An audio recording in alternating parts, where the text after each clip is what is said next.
I wanted David to clarify something for me, and you're probably sick of this question, but the bass line, the intro to Peace Sells, maybe the most iconic bass intro in all of heavy metal history. I've heard mixed reports that either that you came up with it or Mustaine came up with it, and I was just wondering if you could set the record straight for us. Sure. No, Dave came up with it. It's funny. We were crashing essentially at our producer from the Killing record, Carrot Fay, up in his house up in Laurel Canyon. And apparently he didn't pay the electric bill, so the electricity was turned off. So I think he put an extension cord to sponge electricity off the neighbors. So we're living with candles, right? Wow. And it was dark days, no pun intended.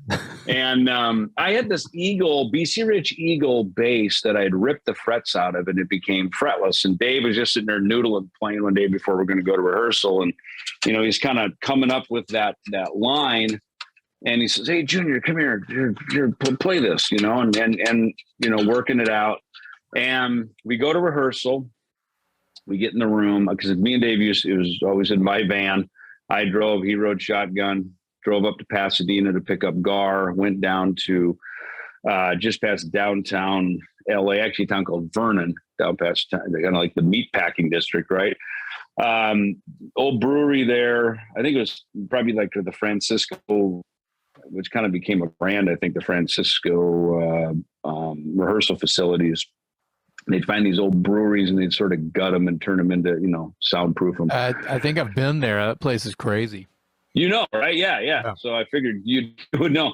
So we go in and we start playing the song. And, again, kind of like symphony, it was, Dave had the pieces, we put it together.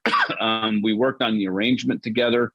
And literally in 2 hours, that song was done. And it's just one of those. In fact, at the end, I remember we were playing, I don't know if it was that night or if it was a couple of nights later where, we got the chorus, Peace Sells, but it was fine.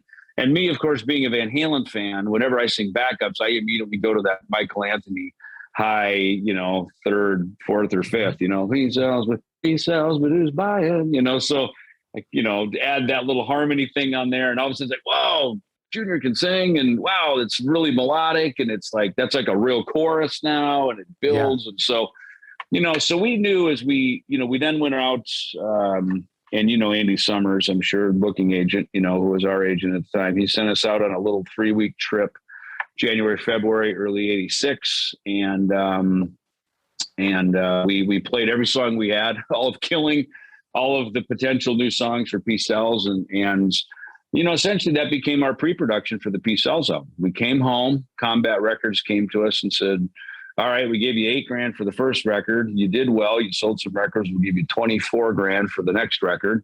So we were sitting at Cantor's on, the Cantor's Deli down there on Fairfax in Hollywood, having the meeting with the label, eating pastrami sandwiches, and just going, wow, $24,000, that's huge. And, then, so we made the record for Combat, then Capitol came in and bought out the contract and actually released it. So he wrote the riff, but you performed it on the album. Is that right? Oh yeah, for sure. Okay.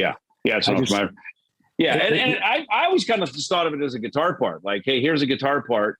Hey, quick, play this on bass. That would happen a lot. Sometimes he'd come up with a part on guitar. He'd say, hey, Junior, come here, play this part, and I would play it.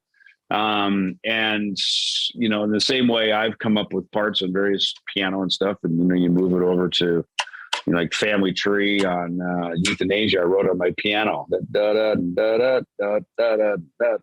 that whole thing, and then you move it over to guitar. It's like, it's a cool guitar riff. So, that little moment became either a good bass riff or a good guitar riff. I'm not sure, but the fact that it got used, in fact, so we Peace Sells, we finally get a little money from Capitol. We get an apartment in Silver Lake, just east of Hollywood.